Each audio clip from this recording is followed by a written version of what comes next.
What's up, guys? I'm Mr. Audio, and if you're new to the channel, welcome. If you haven't been watching my lives, I'm sure you'll notice that I'm in a new space. I moved my studio, and it's time for a new video. And in this video, we're going to talk about how I like to process full drum loops. Like, let's say you might have downloaded a drum loop off of Splice. It has the kick, the toms, the snare, the hi-hats, and all the crash kind of baked into one stereo 2-track.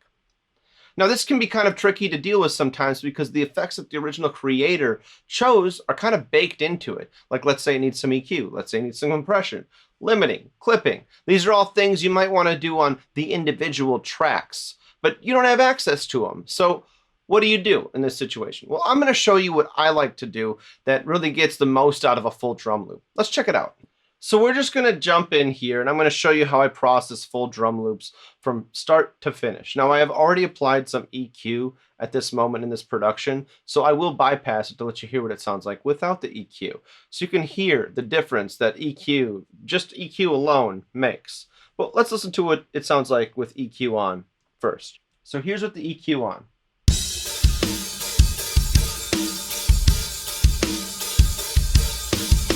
So as you can see, smooth, consistent, the top end is very bright, the bottom end very consistent. There's a lot of low end definition and high end definition. Now I'm going to show you what it sounds like without EQ. First I'll play it with EQ, then I'll bypass it halfway through.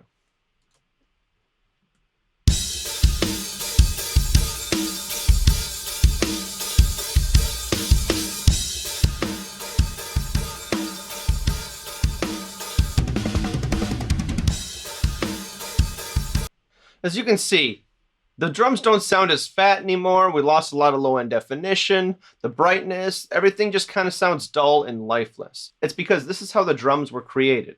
Now, I had to do a lot of EQ processing to get them to sound the way that they do now. Let me show you. So as you can see, there's a lot of drastic EQ moves. 3.4 decibels, 3.9 decibels, 3.3 decibels. I'm boosting the low end.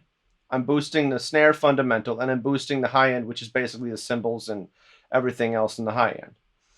Now, with all of these boosts here, it kind of creates a scoop in the middle here, which is where all the other instruments in the production reside. I'm kind of making space for all the other instruments by doing these boosts.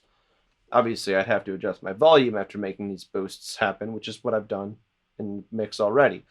But now we're going to see what it sounds like with compression. And like I said, using compression on full loops might not get you the sound you want. It might sound a bit pumpy feeling. It might sound like your cymbals are kind of like pumping. Even if you set the attack and release fast, if you set it slow, you'll still get this pumping vibe. Let's check it out. Now we're going to listen to it without compression first, then I'll turn the compressor on. Then we'll mess around with it.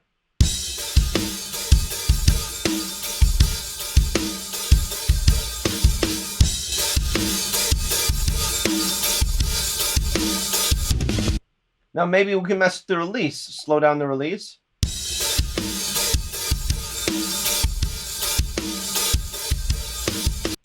Now that's not working. It's kind of giving it a choked vibe. Let's try something else. Let's slow down the attack.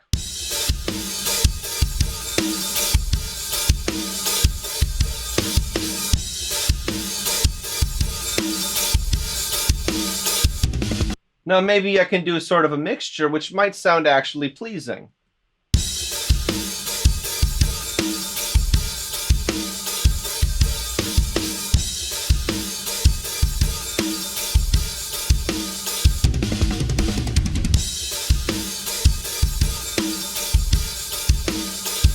Now I've kind of got a pleasing mix with the compressor going on.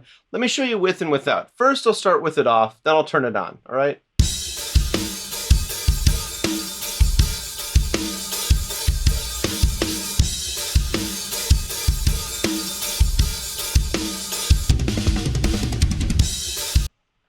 So now if I were to use a compressor, I would be slamming it like this in very small amounts. I would just be kind of bringing it up underneath the original mix. Now when I'm at this stage of processing, I usually like to use clippers and limiters. Now I like to limit the low end because if you start clipping the low end, it creates this whoosh sound and I just don't like it. It sounds, for lack of a better word, just not good. And I usually like to clip the high end because you can really clip the crap out of it and still get a good sound until a certain point.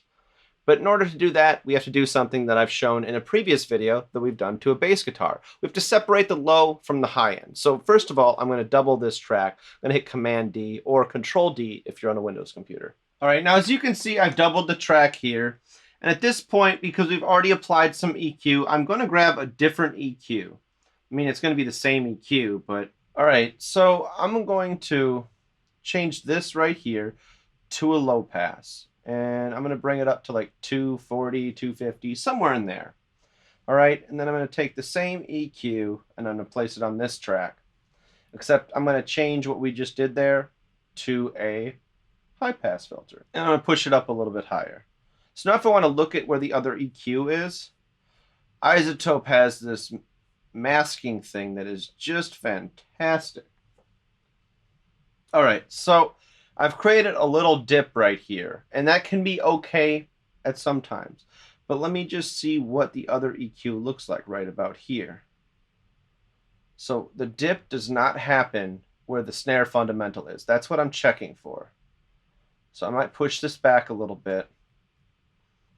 And then I actually might put this EQ back on. And I will just take this off for a minute. Otherwise, I'll move both of them.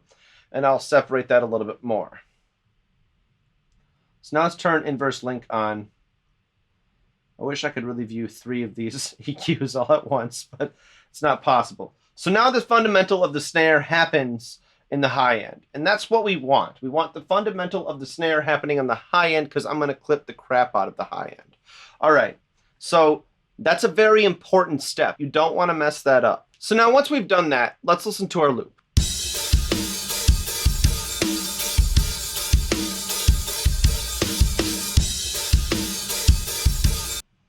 So now this is the high end right here.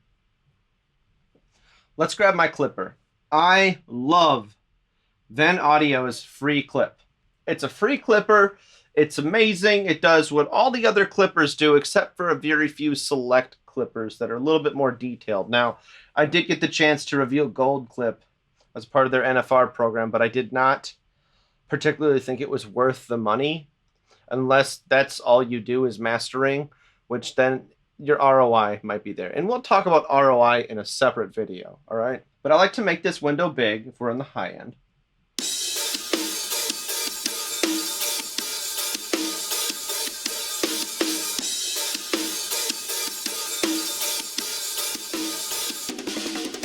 See, you can really clip the crap out of it without actually noticing any clipping actually going on.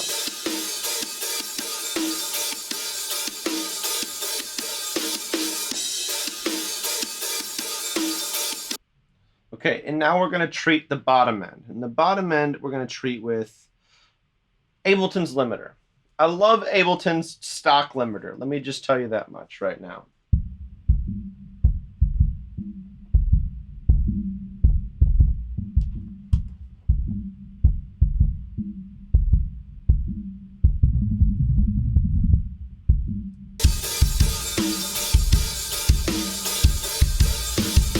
And now I would take and do this with all of the loops that you've downloaded. Make a high-end version and a low-end version and process them with clippers and limiters in just the way that I did so that you don't get that woofing sound. Now I can show you what that woofing sound sounds like, but you're not going to like it.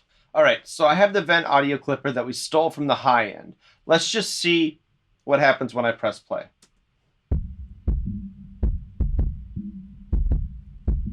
Now let's try to back off the clipping amount and see if we can maybe get a pleasing sound.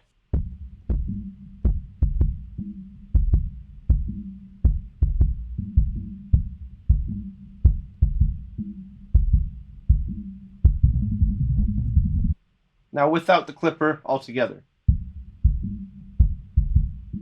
You hear that nice smooth low end without the clipper? We can still achieve that with a limiter and get some actual heavy limiting going on. Let's check this out.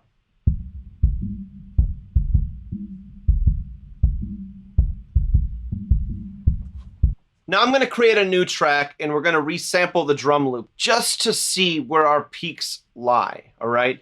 Then I'm going to play it with the rest of the mix, all right?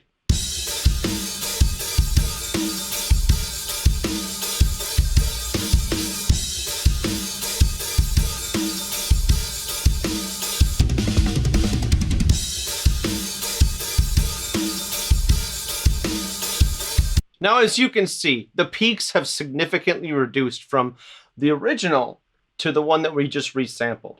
Check it out. Let's zoom in and see these actual peaks here. You see what I'm talking about? Look at the snare hit compared to the snare hit right here. It is mind-blowing how just processing your drums this way can actually affect the headroom in your track.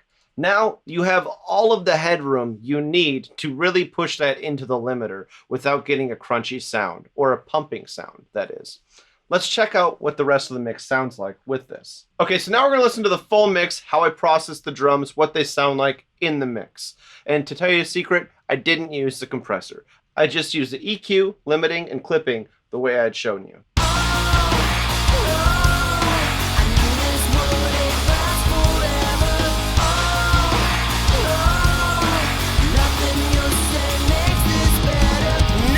And for bonus points, let's resample the entire track and see how much headroom we have. I always have a resampling track up here.